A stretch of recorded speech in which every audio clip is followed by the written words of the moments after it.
All right, so we have a race in Canada. Okay, we have had a few polls the last few days that show that it's getting closer, and if Mark Carney were the leader, that it is also pretty close. But now we're starting to get poll after poll, not just showing Mark Carney as the leader, it being close, but just the race is close in general. When just asked which party would you pick, the Liberal Party has improved significantly, and the Conservatives have gone down, and the NDP has not moved or has gone down. That's another issue. We'll talk about that later in the video.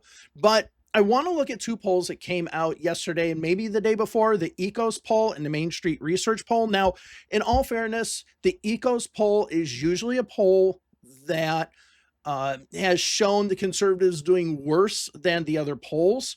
Most of the time, they have them in the high 30s, maybe low 40s, but high 30s. They haven't been like the other polls that have shown 45, 46, maybe even 48% for the Conservatives. So they have always skewed a little bit more toward the Liberal side. Main Street, though, has not.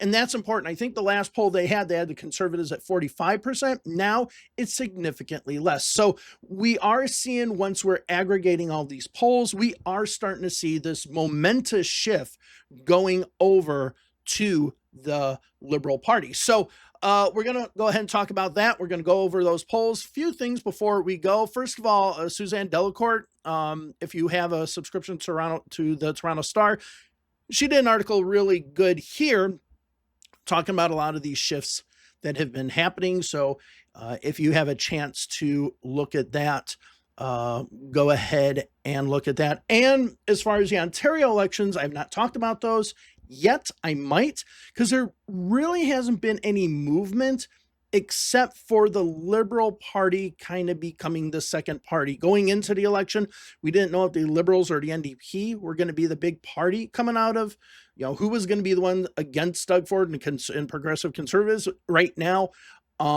it looks to be the Liberal Party. The NDP has just kind of collapsed. So the NDP is just collapsing everywhere as a party, almost, it seems. I mean, except some places like Manitoba and others. But let's go ahead and look at the polls. So the first one we're going to look at is the Ecos poll. Now, the Ecos poll used mixed methods as far as contacting people, phones, I think text messages, mail, and whatnot. So the survey was out in the field February 6th to 13th. There were 1,468 respondents with a margin of error plus or minus 2.6%.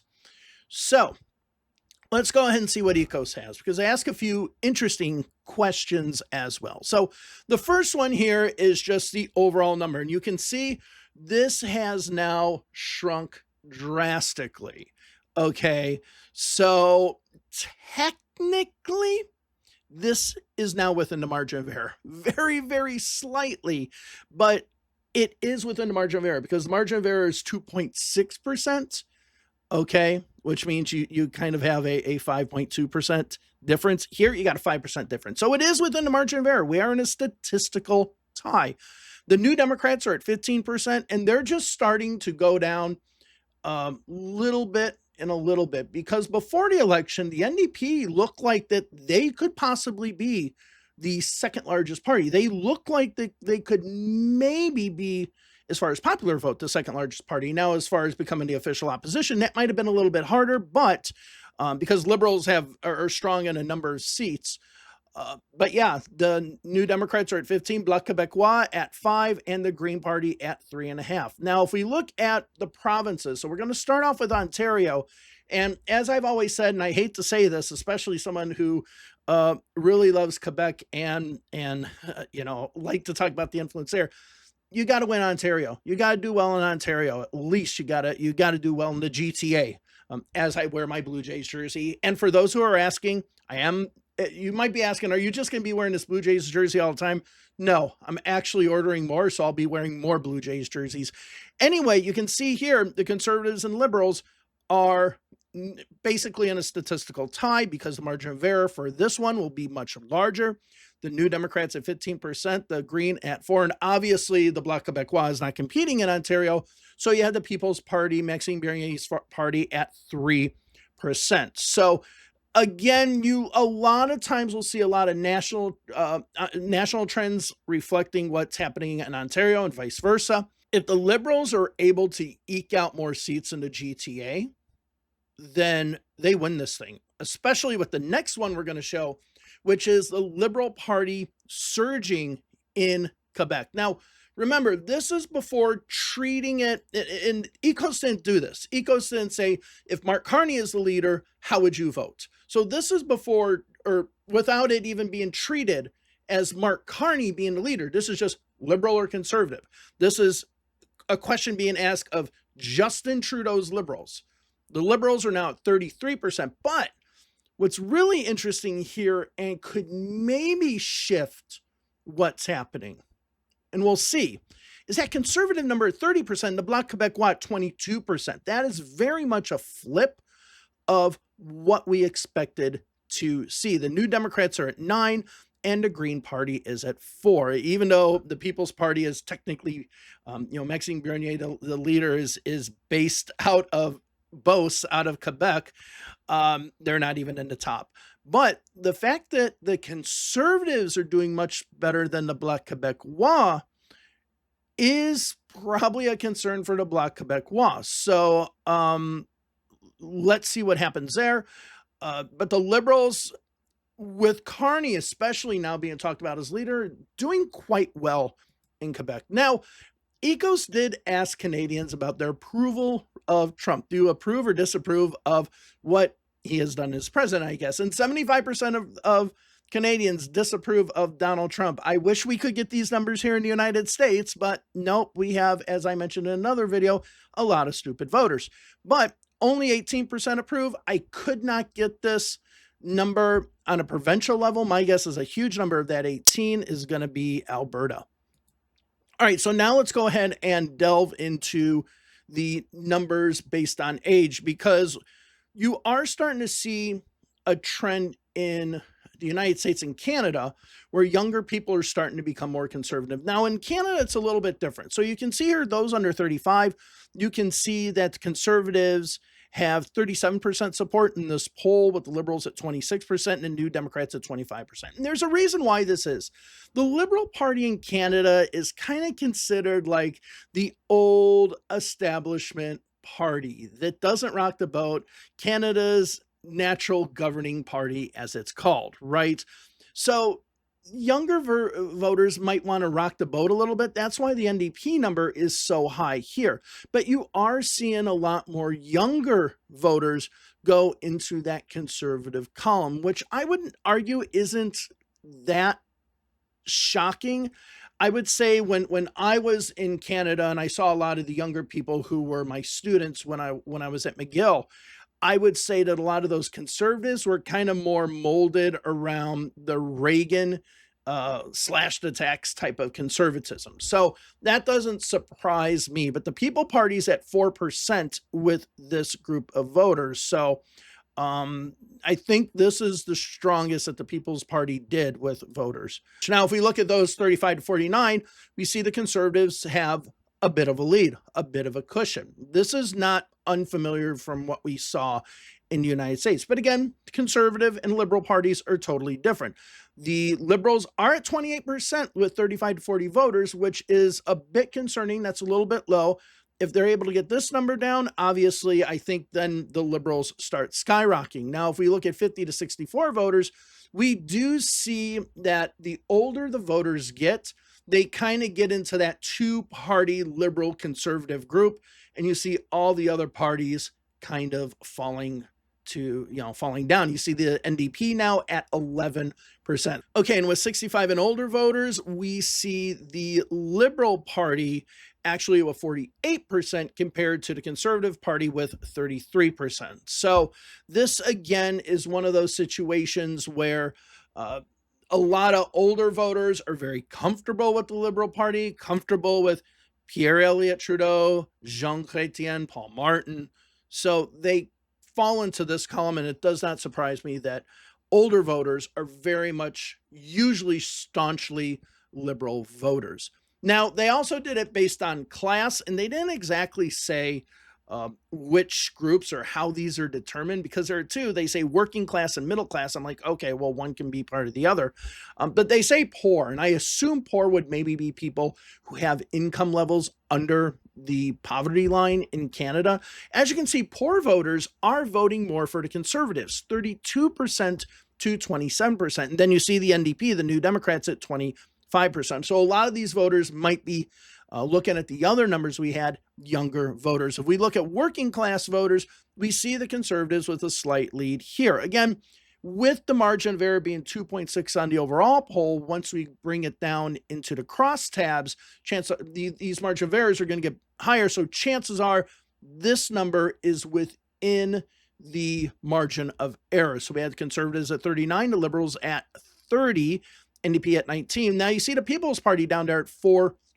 So that doesn't surprise me. It's kind of like with the working class, the Greens go away and the People's Party comes in. If you're wondering who the People's Party is, it's basically MAGA in Canada. So that shows you how much MAGA is actually playing in Canada. Now, if we go over to what's deemed the middle class, so I don't know what the difference between working class and middle class is. Maybe it has to do with employee versus managerial. I don't know. They don't really make it clear. Conservatives are up 41% to 35%. The NDP is at 12%. And then you can see the Bloc Québécois doing all right with this group as well. But if you go over to the upper class, so I assume that's maybe $200,000 or higher. Again, they didn't give us anything in regards to that. You see the Liberals dominating. Now, this kind of goes with the Liberal Party being the traditional old money party, the longest serving political party in Canada. So this does not surprise me at all. What does surprise me is the Bloc Québécois, who has been very, very strong labor, almost social left type of party, has 8% in a nationwide poll amongst those who are upper class. So I guess that just shows how, even though we talk about Quebec being a poor province, obviously, I mean, the only way you can respond Bloc Québécois is if you are somebody in Quebec. So that shows Quebec is maybe doing a little bit better than people want to say they are. All right, now let's go over to the Main Street poll. Now, the Main Street poll is a little different. Okay, so it was done the 6th through the 13th as well. So the survey was conducted using text message invite to complete an online survey. The survey is intended to represent the voting population in Canada. So as we can see here, and the margin of error is 2.9%. Let's go ahead and look at what Main Street says. And to be honest, the fact that it's a text message opt-in poll it makes me wonder how truly accurate it is. Okay, so here we go. Main Street research poll. Out of all the voters, we see the Conservatives are up 35 to 31. That is definitely within the margin of error. The NDP is down significantly in this poll at 10%, Bloc Québécois at 9%, with undecided in this one being 11%. Now, once they go ahead and ask the undecided voters, how would you go? The Conservatives are still in the lead, but it's a little bit closer. The Conservatives are at 39 compared to 36 for the Liberal Party.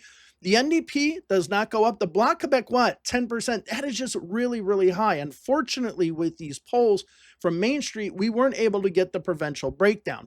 Now, if we go look at the Ecos poll and see how the Bloc Québécois was third place and significantly far in third place, this might indicate that the Main Street poll says that the Bloc Québécois number is higher.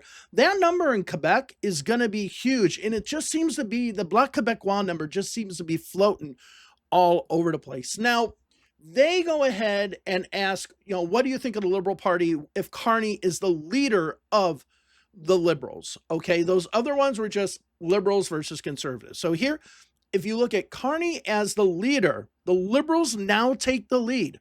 38% to 36%. Now remember, this is all within the margin of error, so it's a statistical tie.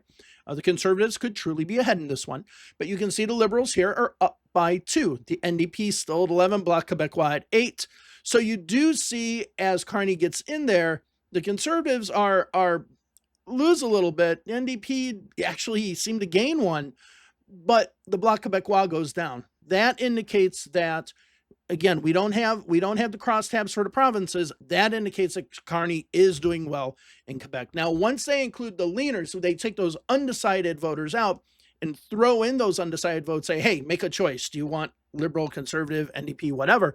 You see now the Liberals go up as Carney is leader to 40% compared to 37% for the Conservatives. The NDP at 12%, so it's a little bit of an increase, I think.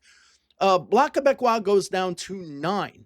Okay, so you can tell that that increase is taken a little bit from each party, but it seems to be taking a pretty decent chunk out of the Bloc Québécois. Those Quebec polls are ones to watch. And I did the last video, we talked about the Leger poll. Go back to that one and look at what Leger said about Quebec. Now, if we go ahead and go to this, which I thought was quite an interesting question. It asked which national leader or provincial leader is the best leader representing your views on Donald Trump. Justin Trudeau is number 1. Doug Ford is number 2. Pierre Poilievre is 3. Danielle Smith, the premier of Alberta, is 4th at 10%. She's basically, I wouldn't call her MAGA, but I would call her MAGA adjacent. Okay. And then Francois Legault, who is the premier or prime minister of Quebec, is at 9% in 5th. So that's, it doesn't surprise me that he's 5th because I hate to say this, as much as Montreal is my second favorite city behind Paris, and as much as Quebec is my favorite province, it is an echo chamber. Right? Try to really find the Toronto Star and stuff in places. I mean, you will, obviously, but it is an echo chamber when it comes to politics. It's just a Quebec echo chamber. So it doesn't surprise me Francois Legault is there. But there's 2 things I want to mention. Pierre Poilievre is not able to really get his message out, and this shows it because maybe he is not representing what a lot of voters want to hear. Justin Trudeau is 10 points up against Poilievre in a poll that had a number of choices, and there were other choices in here, which brings me to the second point. Who do you not see in that poll? You do not see NDP leader Jagmeet Singh. I think he was at 3% in this poll. So right now, if you're the NDP, you can't get any oxygen. Both the leadership race for the Liberals, Donald Trump saying what he says, is just making it, even for the Conservatives as well, that the Conservatives have a little bit of oxygen sucked out of the room, but the NDP just has all the oxygen sucked out of the room. I mean, we're looking at the NDP doing as poorly as they did pre-Jack Layton. I wouldn't be surprised that happened. And there was a lot of talk over the last few elections. Should Jagmeet Singh continue as leader? I think he's a great guy, and I think a lot of Canadians have a positive opinion of him when it comes to, do you like him? Do you view him favorably? And a lot of people say yes. But the party needs to move on, it seems like. And if this election shows a devastating defeat for the NDP, well, that might be the straw that breaks the camel's back. But I thought we were already at that point. Apparently we're not. But overall, it just does seem like, as we're looking at this right now, it's a tied race. Now, remember, in the last 2 elections, the popular vote, if you want to call it that, was won by the Conservatives. Okay. It was just that Justin Trudeau was able to get more seats. Now, remember, the reason why that popular vote goes up really high for the Conservatives is that they're really able to pile up the votes in Alberta, parts of British Columbia, and other ridings like that. Usually, if the Liberal Party wins seats, it's going to be much, much closer. So those numbers, when you see Conservative numbers really high in Canada, that is inflated by Alberta, because at the end of the day, it's first past the post. So it doesn't matter if you win by 5 votes. It doesn't matter if you win by 5,000 votes. Okay. It's first past the post. So always remember, when looking at Canadian polls, that number for the Conservatives will be inflated compared to the amount of seats they get, due to the fact that Alberta just brings those numbers up drastically. Okay. That's all I wanted to talk about today. I will be talking about the Ontario election sometime this week. Not much is going on in Ontario. The polls are staying the same. The debate was kind of boring. And if there was only one thing that really happened, it was just that now the second place, we didn't know if it'd be Liberals or NDP. It seems like Liberals pretty much are the strong second choice in Ontario. It just seems like the NDP overall is just collapsing. I mean, there's some places like Manitoba and stuff where they're doing well, but it does seem like in the places that matter in both provincial and federal elections, they're just collapsing as of this point. So I think the NDP really needs a rebranding of who they are. All right, I just want to talk about these polls. Have a wonderful day wherever it is you are, and see you later. Bye.